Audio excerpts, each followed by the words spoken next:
starring Lee Marvin.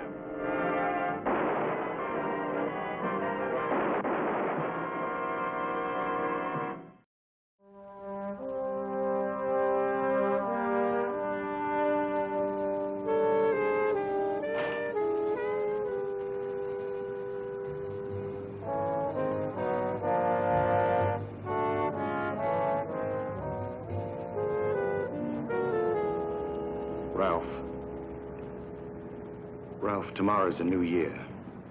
Let's bury the hatchet and stop acting like children. I'll shake hands if you will.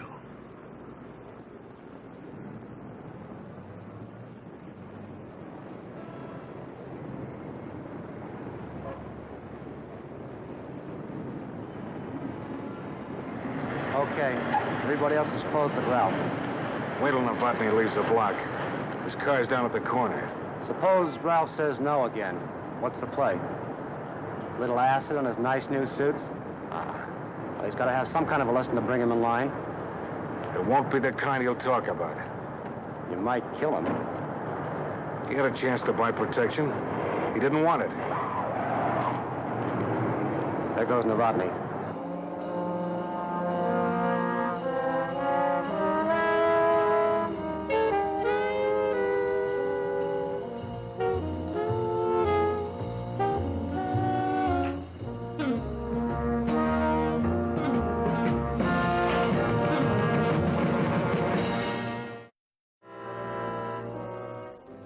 One night, about 15 months after the slaying of storekeeper Ralph Orville, I was attending a farewell dinner for Captain Clint MacArthur of Homicide. My name is Frank Ballinger, Detective Lieutenant M Squad, a special detail of the Chicago Police. Along with Captain Gray and the brass of a few other divisions, I was honoring a great police officer. After 35 years of service, Clint was retiring. You know you don't move fast enough or think fast enough at my age. No. It's all right for other people, but not for a cop. It starts you thinking about the night that you got to make sure never comes. The night when one of your men lies on a slab in the morgue because you weren't fast enough. Or the night when fear of it drives you into being too fast with an innocent man. I heard one the other day that I think you'll like.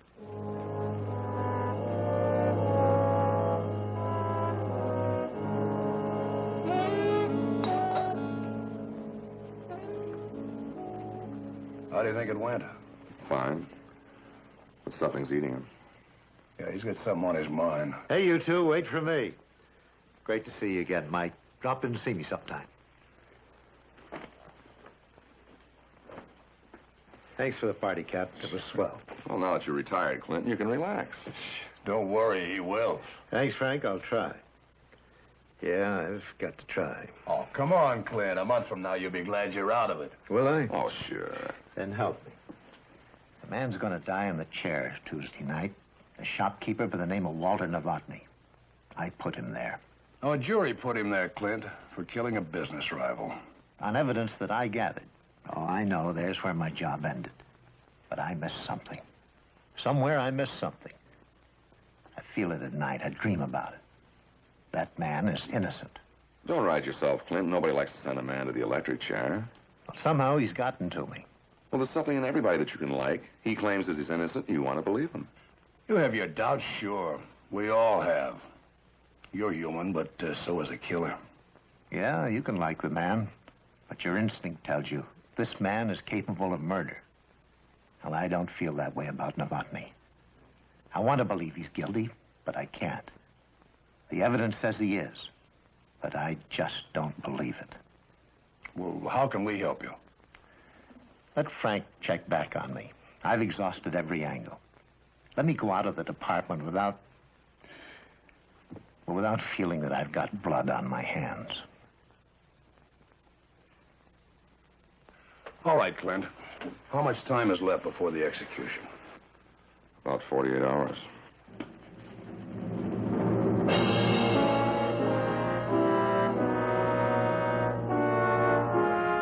In the morning, I checked all police records and the transcript of Novotny's trial. The jury hadn't shared Clint's doubts. They'd returned a verdict of guilty after less than 2 hours' deliberation. The two shopkeepers had quarreled, and Novotny had been heard threatening the dead man on several occasions. It was a case of circumstantial evidence supported by the testimony of an eyewitness, a prominent woman. But I wanted to see him first, to measure him. I wanted the story from his own lips. So I phoned the warden at the prison, and he set up an interview for me in the death house.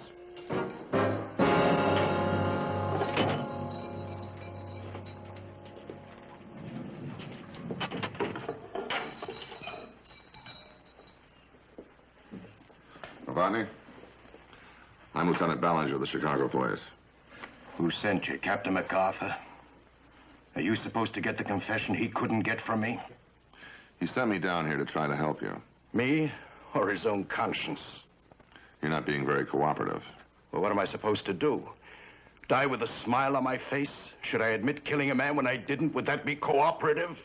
You're wasting your time. Tell the guard to take me back. Novotny, Captain MacArthur retired after 35 years of service. One of the reasons was you. Yeah, he thinks you're innocent. Then why am I here? So what he thinks doesn't change the evidence. Evidence. Don't brush that off so lightly, Novotny. You and Orville hadn't spoken to each other for 6 months prior to his murder. And by your own admission, you'd had a fist fight. Oh, yes. Fist fight.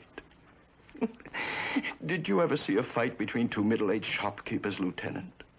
Two men who spent their lives indoors, never getting any sun or exercise. Oh, sure, some fight. Why did you start the fight? He was trying to cut me out. That store was all I ever had. I don't know, when he first opened, he was just selling suits. I thought our businesses would help each other. But then he started to stock shirts, ties, things that I sold. And that wasn't fair. But would I kill him for that? A jury of 12 men thought you did. What kind of men, Lieutenant? Men like me? I'm a lonely man, no family. The store, that was my life. Tell me about New Year's Eve. People getting ready for fun, and I was alone. That's why I offered to shake hands, Mr. Ballinger. I didn't want an enemy. I needed a friend. Two men were standing across the street by a car. They might have seen it. They didn't come forward. No. A reputable woman, a woman who didn't even know you, stated that she saw you strike Orville and follow him into the store, come running out and get in your car and drive away. That's not true. She identified you in court under oath. God, take me out of here.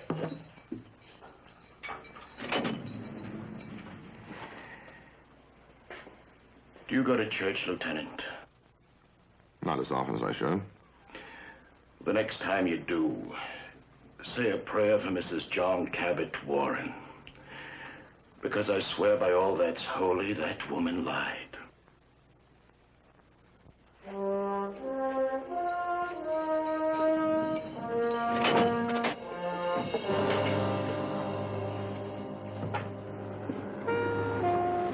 It was evening when I got back to town. The Warren apartment was not far from a university campus. The doctor was a scientist and a prominent educator, I'd learned. And his wife was devoted to him. I don't know what more I can tell you, Lieutenant. I seem to be answering the same questions over and over again. I said everything I had to say in court. We never can be too sure in a capital offense, Mrs. Warren. I always regarded the decision of a jury as final. Well, it usually is, barring new evidence. What new evidence? Not allowed to discuss that until I've checked it out. But I can tell you this. It's in direct conflict with your testimony.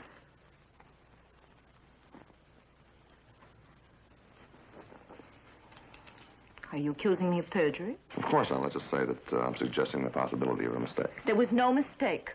I saw Walter Novotny that New Year's Eve, and I told what I saw him do in court. Now, what more do you want me to say? But you didn't see him kill Orville. How could I? I couldn't see into the store. I was parked on the other side of the street. Then you had no idea that a crime had been committed when he came running out of the store. No, I just saw a man running. I thought maybe it was a holdup. Well, why didn't you notify the police? You waited 2 days until January 2nd when they found the body.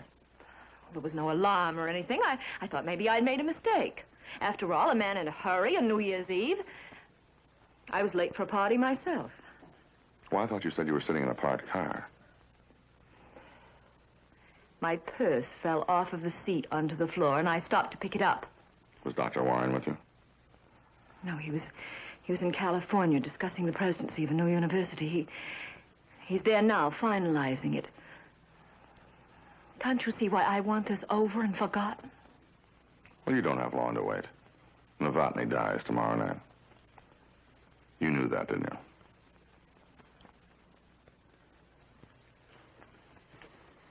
What's the matter, Mrs. Warren? I thought you said you wanted this over and forgotten. Well, I did for my husband's sake. I didn't mean that I wanted the man dead. What do you want him to do? Be tucked away in a cell someplace?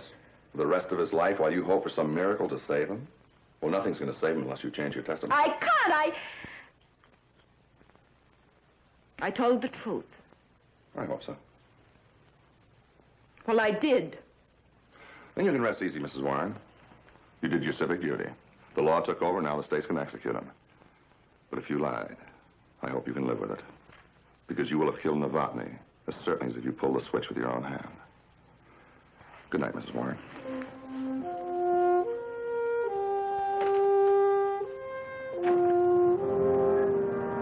When I got off duty, I went home, but I couldn't sleep. At 2 a.m., I got up and drove over to Bristol Avenue, where Novotny used to have his store.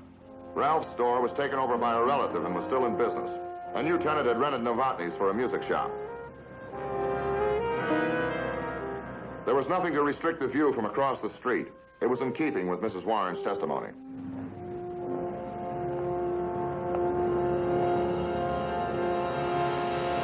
Hold it, mister. Get your hands high and freeze.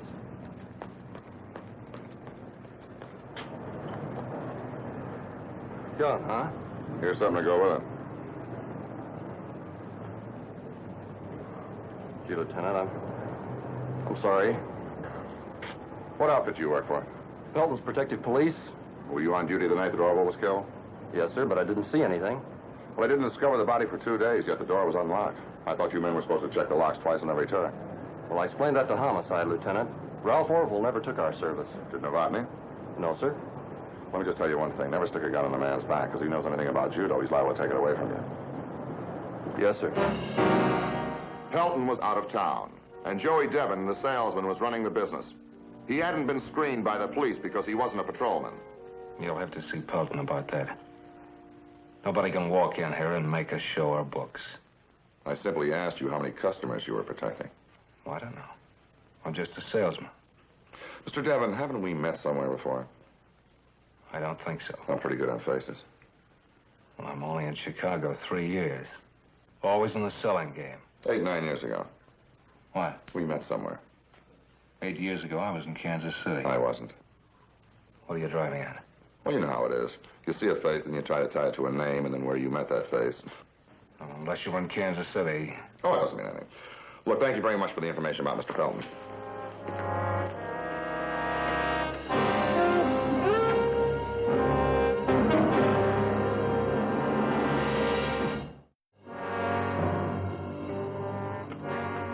Yeah, he's here. Sure an early bird. You just don't go to bed. Hey, Frank. Frank. Frank. Here. Oh, hi. What's this I hear about you giving R&I a bad time last night from 4 to 6 a.m.? Last night? Yeah, you had him going nuts looking for a face. Phone calls to Kansas City. Yeah, I was way out in left field trying to figure out where I knew some hood 8 years ago. I'm warm, but the pieces just don't fit together. Well, by the way, did you get a rundown on Rex Pelton? Private police? Sure. You sure he's okay?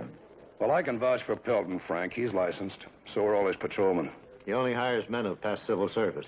Either they're waiting or they didn't make the force. Well, take a look at this. 8 years ago, he started out with 4 men. Then only 2 years ago, he had 9 men. Look how many he has now. 21? Yeah, with a lot of stiff competition from other outfits, you know, protection agencies. What's all this got to do with Novotny? I don't know. But what's Pelton doing hiring a hood like Joey Devon? Huh? I think I want to talk to him. Oh, by the way, can you get me a rundown on Mrs. Warren? Oh, we did that long ago. She's got no record. Well, let's try the civil files then, you know, birth certificates, marriage license, anything like that. I want to know everything about her from the day she was born. You think she was lying? I don't know. All I know is that Novotny goes tonight.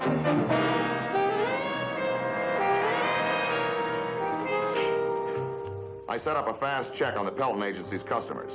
The merchants we talked to were frightened men. Most of them praised Pelton's policemen with a scared look. But 2 of them told the truth.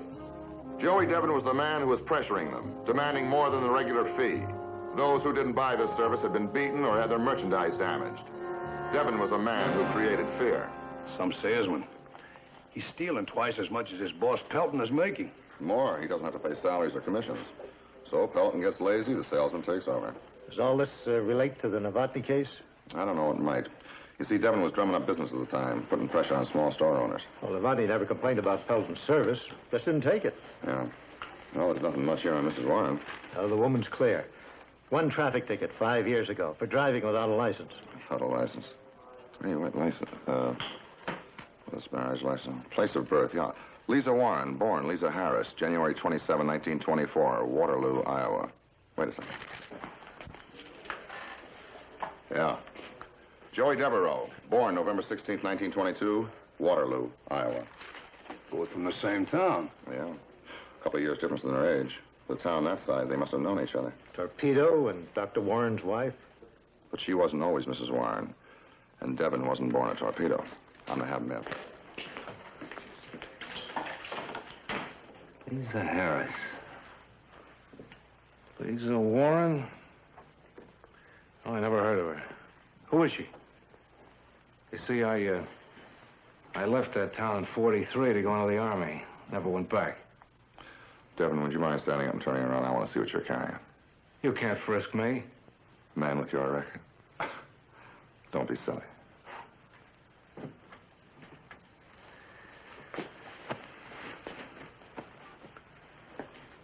What's with this Warren woman? Well, she identified some man that wouldn't buy your protection service. Who's that? Novotny? Oh, him. Yeah, he was in Fred Snade's district. I didn't contact him. Oh, where's Snade? Dead?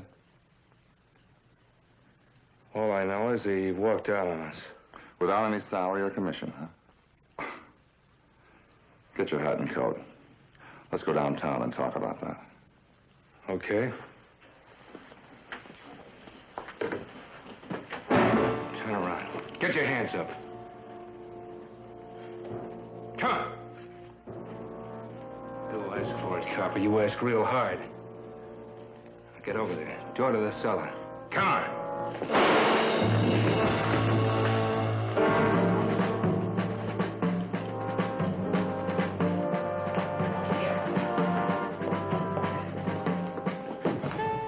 Devon preferred a cell to talking. He swore we'd never get anything out of him. But he'd shown fear at the mention of Mrs. Warren's name and Snade's death. So I went to see the woman again. I mean, what are you trying to do? Torture me? I told you I don't know this man you arrested. Now, what do you want me to do? Just satisfy me on one point. All right, anything you wish, but stop this hounding. I want you to face Novotny and tell me that he was the man that you saw run into Ralph's store that New Year's Eve. I testified No, look in that his face and tell me that. Why don't you leave me alone? It'll only take a couple of hours. Suppose it was your husband. My husband? What's my husband got to do with this? My husband's an important man, and you're trying to hurt him because of a nobody, a man that doesn't have anything. Except a life until 11 o'clock tonight. Come with me. Unless you're afraid. No, I'm not afraid. But I won't go with you, and you can't make me. No, I can't. But I can make you a promise, Mrs. Warren. If you don't come with me, I'm going to turn your life upside down from the day you were born. Lieutenant, I don't know what good it'll do, but I'll go with you. What is it, Lieutenant? Why is she here?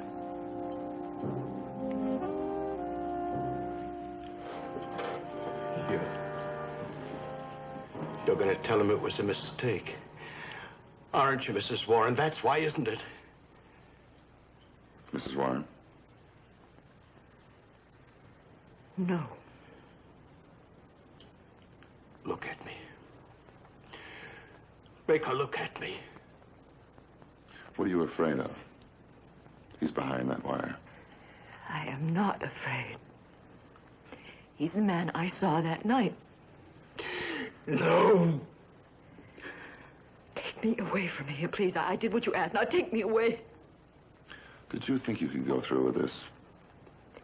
Have you ever really convinced yourself that this man has to die? Oh, no. Of course I... Whatever your reason was for going this far, it's still not too late.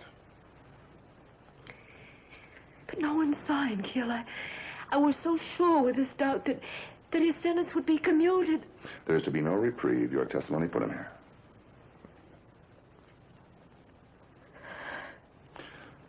Which charge do you want to face, Mrs. Warren? Perjury or accessory to murder? Oh, what difference does it make now? I didn't want to hurt my husband. I didn't want to hurt him. You didn't want what to hurt your husband? Knowing about me. Such a long time ago. And I was in high school, and I was Joe Devereaux's girl, and we went to a party, and it happened one night, and we were drinking, and on the way home, Joe stole a car.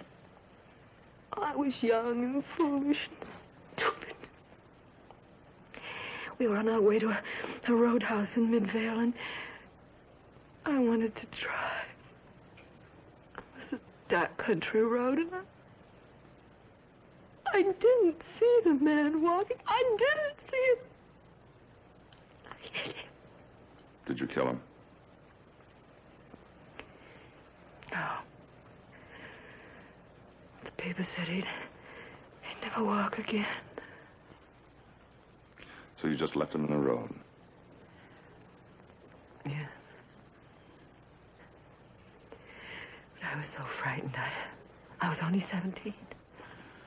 You're not 17 now. No, but I've sent him money whenever I could. It seems there's always somebody that you have to help. This time it was your husband. Yeah. Joe told me that he'd send a letter to the Waterloo police if I didn't help him.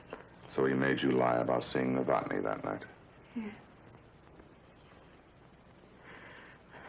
I love my husband, and I didn't want him to know about me. Joe told me that he'd lose his position, and no other university would ever touch him, and I didn't want that to happen.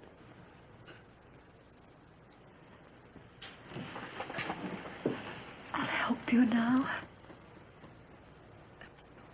I'll tell you anything you want to know if you'll just help me because of my husband. What you've done, nobody's going to blame your husband for that.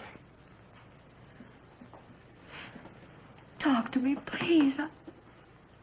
I told the truth. I wouldn't have let you die. I wouldn't. I'm sorry for you, Mrs. Warren.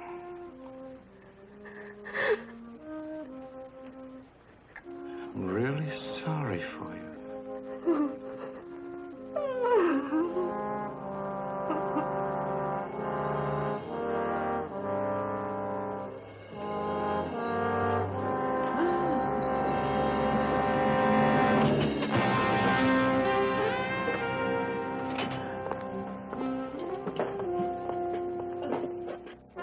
It took several days for the necessary papers to come through. I wanted Clint to take them to the prison personally, but he was ill. The credit belonged to Clint, and I made Novotny realize that he had a real friend there. It didn't take long before Novotny was replaced by Joey Devon in that cell block. Mrs. Warren drew a stiff sentence for her part. As for Novotny, he opened a new store. I dropped by the other day to buy a shirt. Clint was there buying a necktie.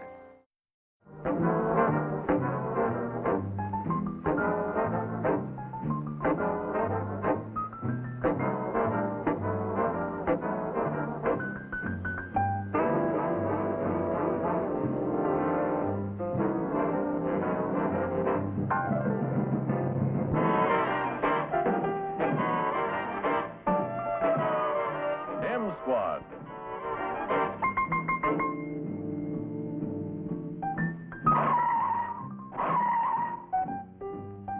Starring Lee Marvin.